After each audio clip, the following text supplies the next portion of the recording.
This begins the matriculation ceremony for the class of 2026. Can you please rise for the invocation?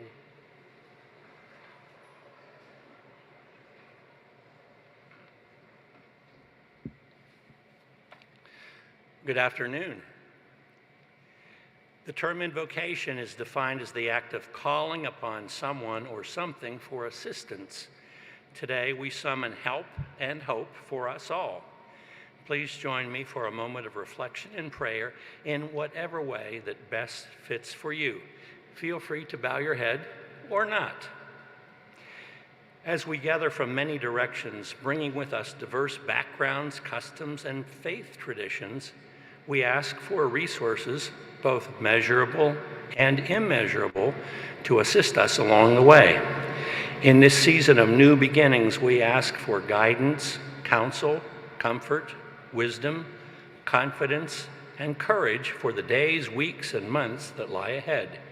We hope and pray that this matriculation service for the class of 2026 will provide a meaningful rite of passage which anticipates great adventures both on this campus and beyond. May all who participate in this time together both inspire and be inspired to listen, learn, and grow to make the world a better, brighter place for us all. In the name of all things and all persons holy, amen. Please remain standing for the singing of God Bless America, of America the Beautiful.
Please be seated. Good afternoon, class of 2026. On behalf of everyone at Washington and Jefferson College, I can say that we are exceedingly proud to welcome each one of you now as a full-fledged member of our community of scholars. Congratulations.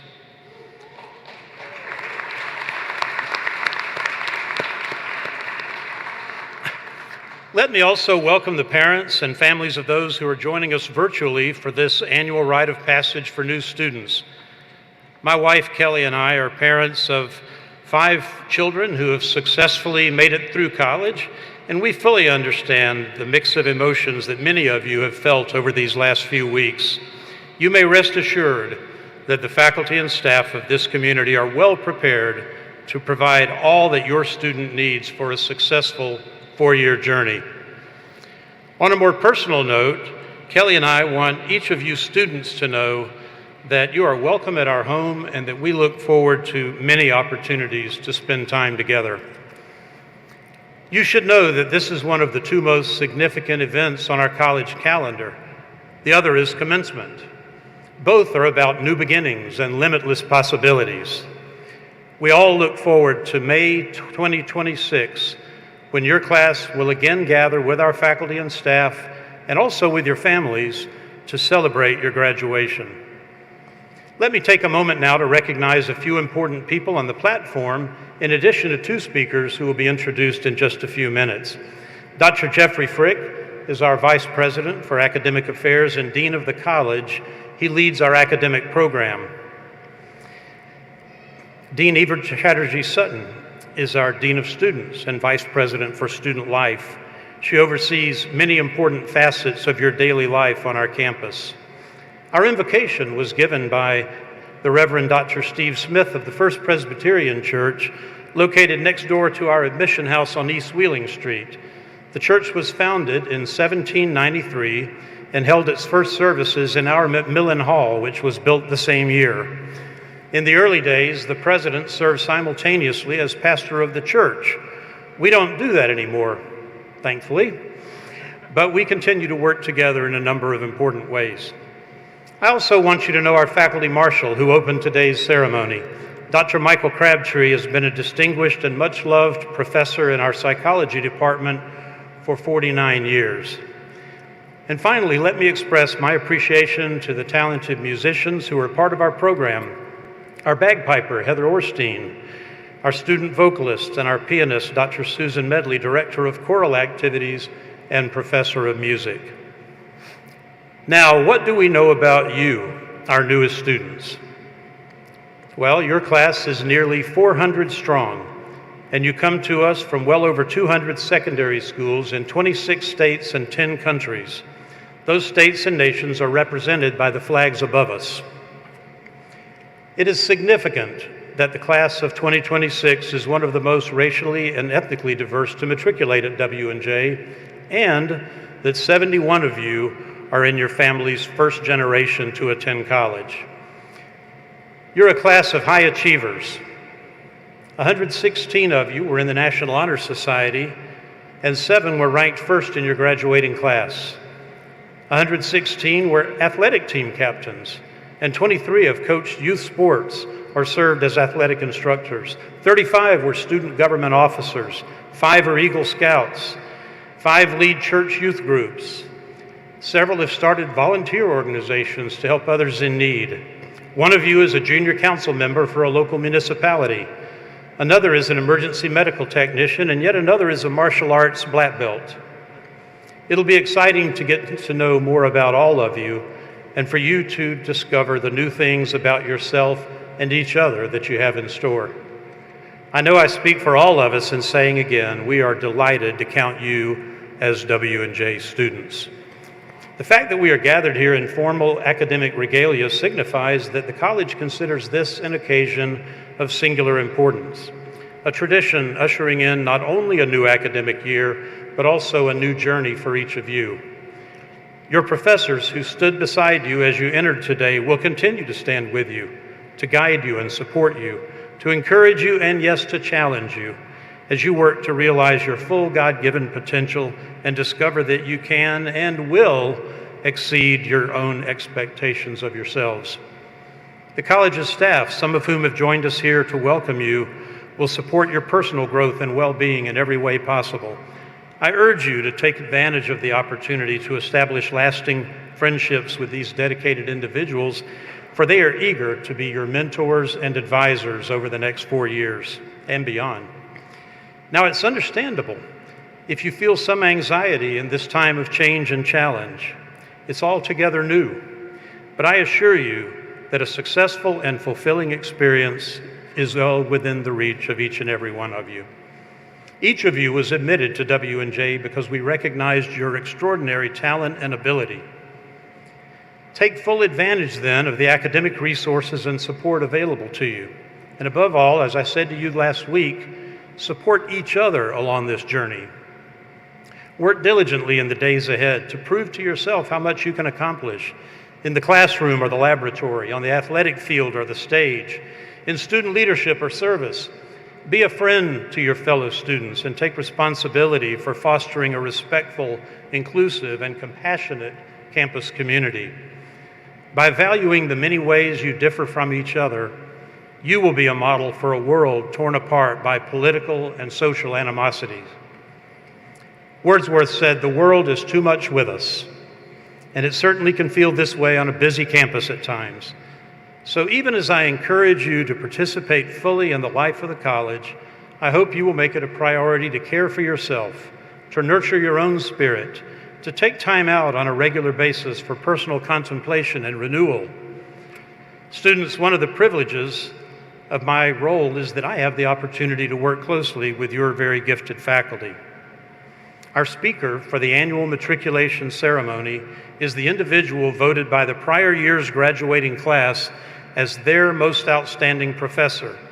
You might say that today's speaker is your welcome from the class of 2022.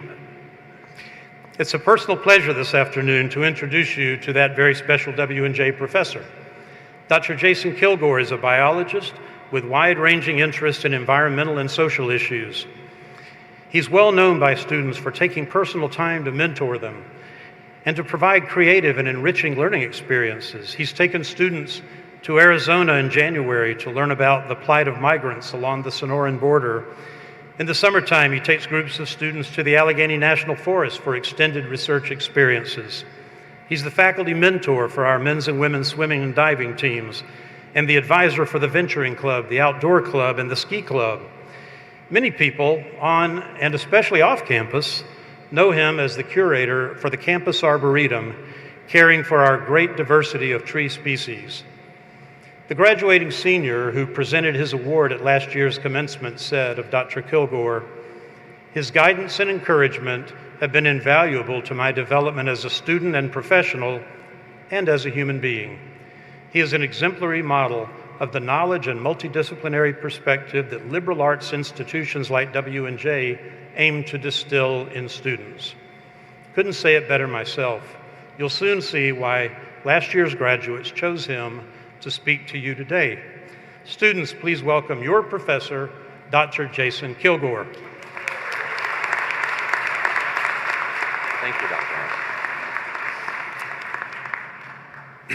Thank you, President Knapp. I truly appreciate that introduction, and I know that we share a similar message to our incoming class. So, hello, and good afternoon to everyone assembled here to usher in the newest members of our W&J community. I hope that you're all having a good day, a great day. I have the pleasure to personally welcome you, the class of 2026, and to instill some thoughts as you head into the first semester. So I fuzzily recall my first days in college with meeting lots of new people, making friends in my dorm and classes, and lots of pickup games of soccer, frisbee, and hacky sack. You know what hacky sack is, right? Okay. If you don't, ask an old person like a parent. So I also remember the rigors of my classes, not necessarily the first week, but definitely by the first exams and the final papers, when I began to struggle and had to relearn how to learn. The late night pizza and Chinese takeout nights were frequently spent finishing up a paper, studying for tests, or preparing for group presentations.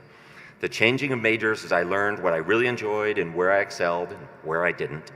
The influence of summer internships, jobs, travel on my journey through college, and on a journey that wasn't predestined, but rather was open to exploration, figuring out what I liked, where I could be employed, and not being dictated or constrained by others and their expectations.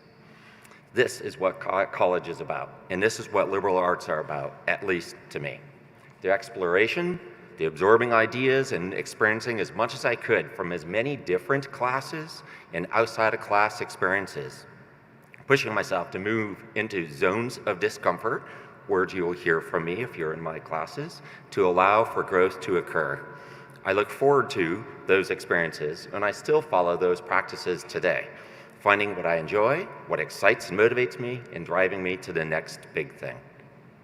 Thus, I truly appreciate a question asked by Professor Robin Wall Kimmerer in her book titled Braiding Sweetgrass: Indigenous Wisdom, Scientific Knowledge, and the Teaching of Plants.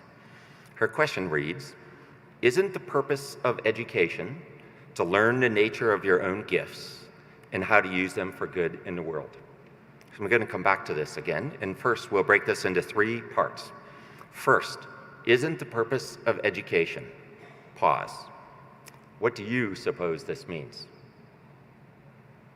Well, I guess I can't call on you yet, even though I've met a number of you, nor am I going to take raised hands. So take a moment to consider why you chose to go to college, rather than going to get a job, or going to military service, or surfing the couch at home. We hope that at least part of your response to this question about the purpose of education is to learn more about this world, its history, and its people, to understand what's happening now and why in this world, and importantly, to be prepared for the future. Second, Dr. Kimmerer suggests that the purpose of education is to learn the nature of your own gifts. Here on the college proving grounds, you'll get a chance to learn why gas prices fluctuate on a daily basis and to predict market responses to a natural disaster or a new shale play, why we humans all have faith but simply call it something different within our own lives, and how nucleic acids are transcribed and translated into an amazingly complex protein with irreplaceable functions inside all of your own cells. And that's just your Monday classes. So some of these topics will stick for you, will mesmerize you, will drive you to want to really and truly understand the forces behind those phenomena. Your liberal arts education will present many opportunities for you to discover your intellectual gifts. But your talents aren't revealed just through your classes, but also through your interactions with others outside of class. They could emerge through experiences in student government, student activities board, athletics, Greek life, or a club, like the Outdoors Club that Dr. Knapp mentioned, which I personally advise. These students are always looking for some great outdoor experiences like hiking, camping, hammocking, tree climbing. Anybody out there? Outside of class activities are not only ways to develop and manifest your gifts, but also important to enrich and stabilize your life. I make time every day to get away, to go for a walk in the woods or neighborhood, to look at trees, hear the birds, and these spaces are on campus, near campus, like Washington Park, just down the sidewalk, or just down the road, like the Montour Trail. Or I escape through reading fiction, or listening to the 80s, 90s rock loudly. So we all need these spaces, so it's important for you, as Dr. Knapp said also, to find your space and your activity and to go there to remain healthy.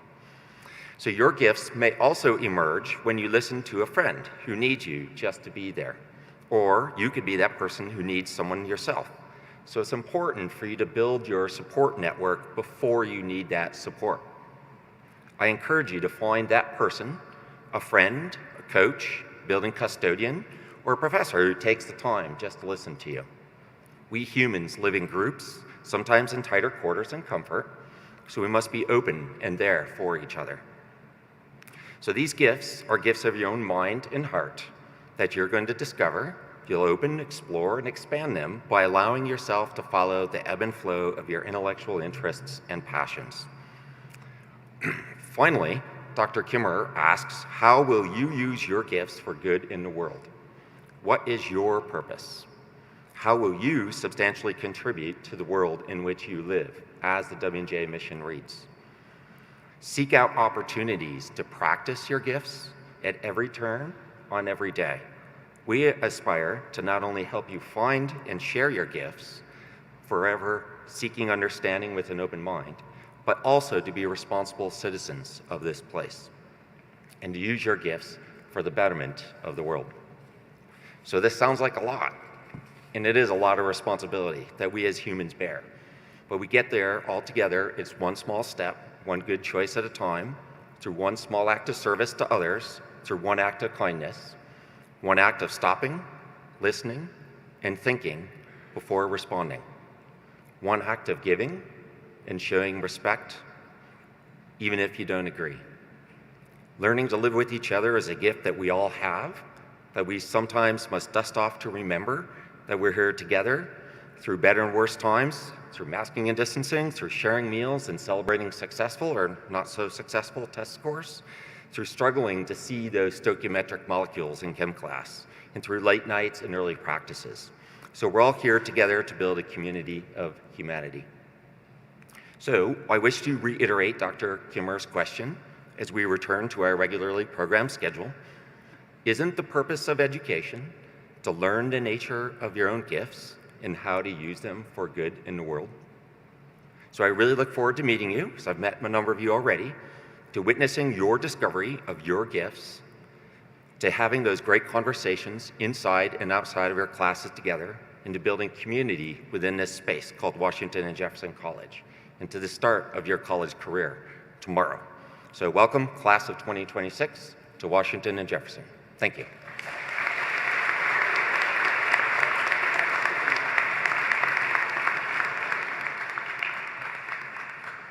Thank you, Dr. Kilgore. It's long been our tradition at W&J that student leaders play a key role in ensuring that the college is the best possible place for any of you to live and to learn. In this spirit, our Student Government Association established a statement defining shared expectations and mutual accountability within our student community.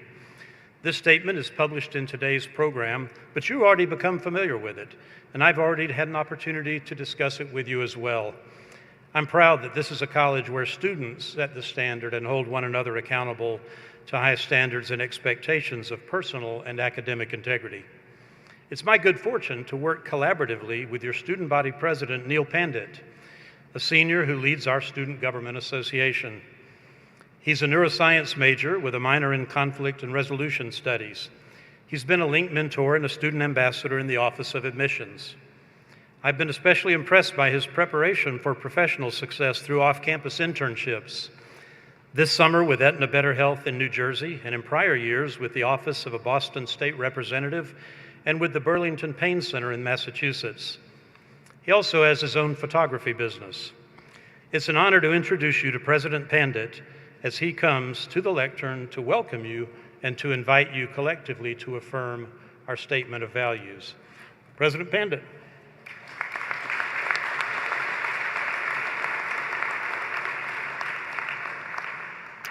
Thank you, Dr. Knapp. Welcome, class of 2026. Congratulations, you have made it to the next phase in your life, college.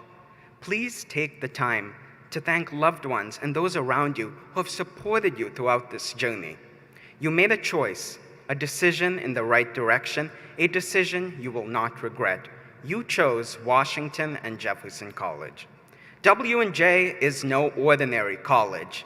It is founded in a 241-year liberal arts tradition, a college that will prepare you with the professional skills necessary to make an impact wherever you go. We are a small college affording you the opportunity to take classes across all disciplines.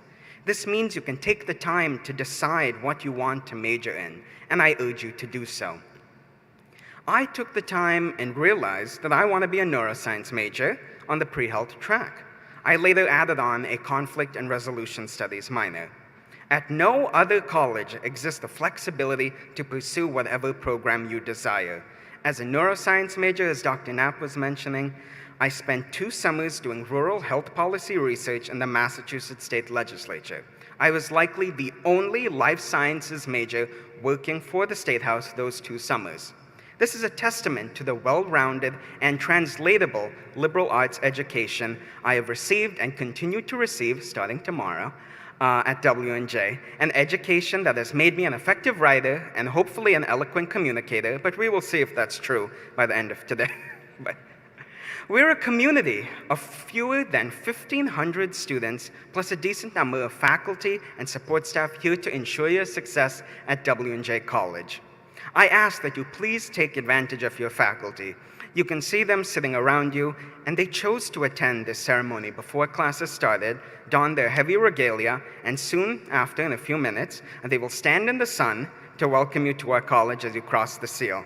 This is a testament to how much our professors care for students. They are here at W&J because they enjoy teaching. They are here because they enjoy teaching, they enjoy interacting with students, and they also have office hours. Let me be one of the many upper-class students to remind you to attend office hours. Please, please, please, please, please attend office hours. I talk with some of my friends who attend larger colleges. Their professors don't even hold office hours, let alone know their names. Office hours are a valuable time for the professor to know who you are and to understand how you best learn in their classroom. To give a short story, I attended Dr. Leonard, the professor of chemistry's office hours when I was taking organic chemistry. I was able to meet with him one-on-one and build a connection, which led me to ask him to be my neuroscience major academic advisor. Thereafter, he's been able to write me letters of recommendation and support, which have been crucial to receiving internships and awards. Now I will be working with him to further his research as part of my neuroscience capstone and independent study. This story spans all majors. Many of my fellow students have similar stories of how they too have built strong connections with faculty. When it comes to academics at W&J, things go full circle. You would be hard-pressed to find a professor who doesn't remember you from a class you took with them 3 years ago. I was writing my personal statement for medical school applications. However, at the time, my voice was not coming through clearly. I consulted Dr. Mayer, a professor of English, for assistance, and I had not had Dr. Mayer since my freshman year English composition class. And she immediately replied yes. We collaborated until I had a final product worthy of submission. I am grateful for the support she provided to someone who was her student just a few years ago. And I tell you this story because this is an example of the connections you can build with your professors here at W&J. These are connections that will continue no matter where you are in your academic journey. At W&J, we are a community. We are a community of doers, we are a community of collaborators, and we are a community of change makers. Our community will support you as much as it has supported me. And I am honored to welcome one of the largest first-year classes. You compose the most diverse class our college has ever had. It is hard for me to imagine that just 3 years ago, I was sitting where you were, ready to take on whatever W&J offered.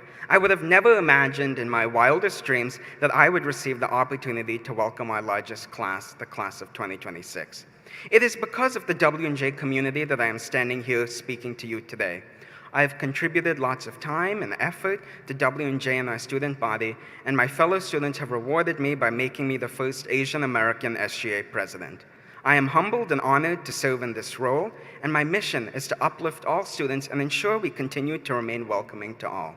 My job is to advocate for you, but also to ensure that students like yourselves can get involved in any way possible. I chose early on to get involved in SGA. However, there are so many other students serving in essential roles across campus. Student ambassadors are marketing our college to the outside world. RAs develop lively residential communities, and link mentors ensure your transition to college academics is smooth. These student leaders are here, like many other students, faculty, support staff, senior administrators, to ensure your success. Finally today, I ask that you be of service to each other. Through different roles, I have found satisfaction in serving W&J students and the community. There are countless W&J students here today who have sought out opportunities to serve their fellow students and the W&J community. I ask you to find a way to add service to your W&J experience. Our community is built for students like you to serve your fellow students. Join a club, start a club, run for SGA, and or lead your teammates. This is how you can serve your peers and W&J. Get involved because you want to be involved.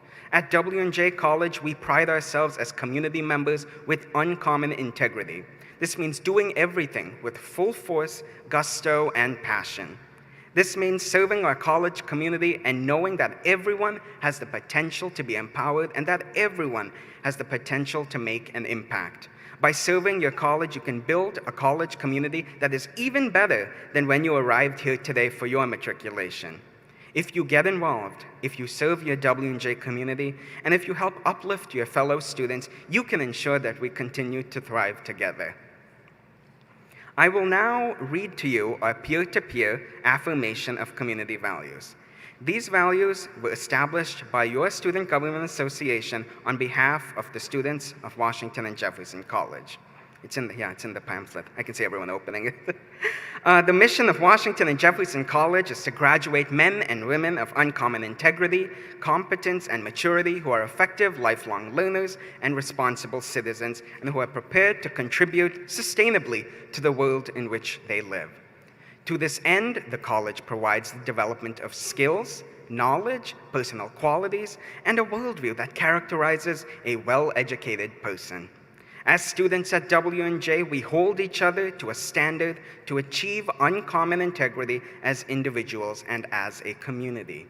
In order to thrive and excel, we expect that individuals within our community will promote a culture of respect throughout the college community, respect the privacy, property, and freedom of others, practice personal and academic integrity and expect it from others, respect the dignity and work of all individuals, promote the diversity of opinions, ideas, and backgrounds of others, and in joining the W&J community, you are asked to adopt these tenets for yourself and your peers. The college motto, Juncta Javant, Together We Thrive, embodies the expectation that we hold ourselves and our peers to a standard of responsibility, excellence, and integrity. I now ask that the class of 2026 stands in affirmation of this statement.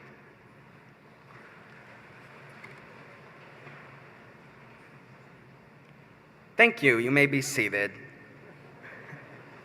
Once again, welcome, class of 2026.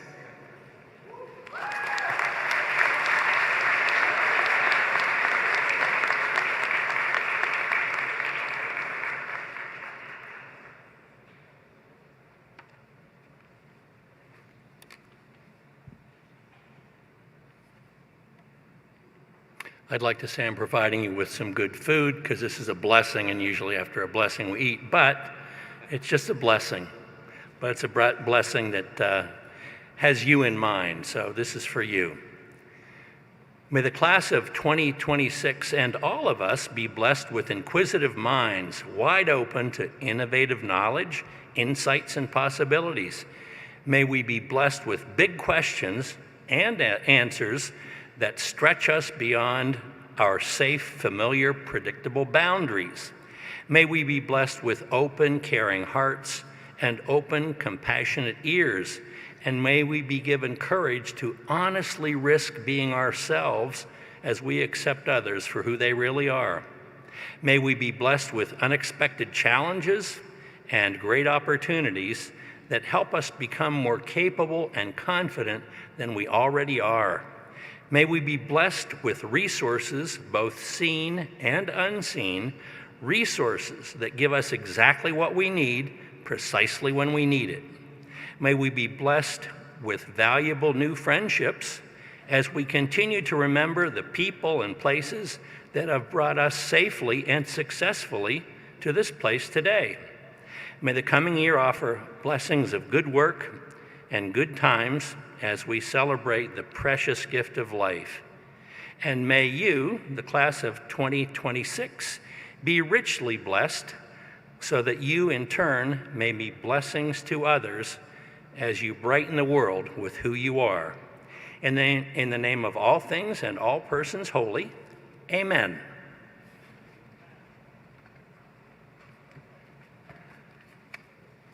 Thank you, Dr. Smith.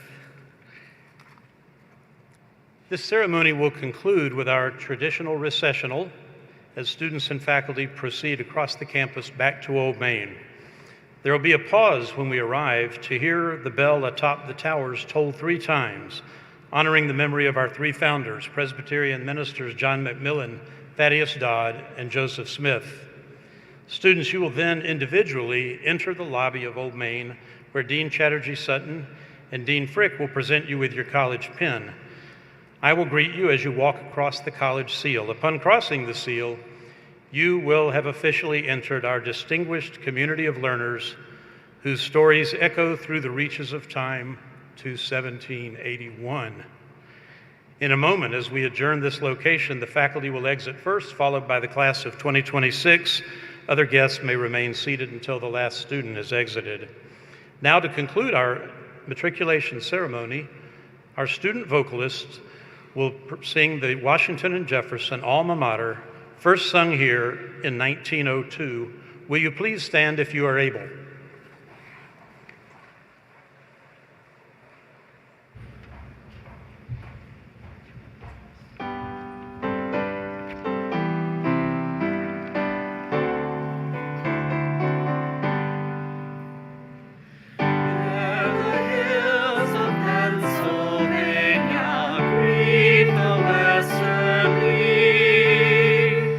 Stands a hero on the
This concludes the matriculation ceremony for the class of 2026.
you.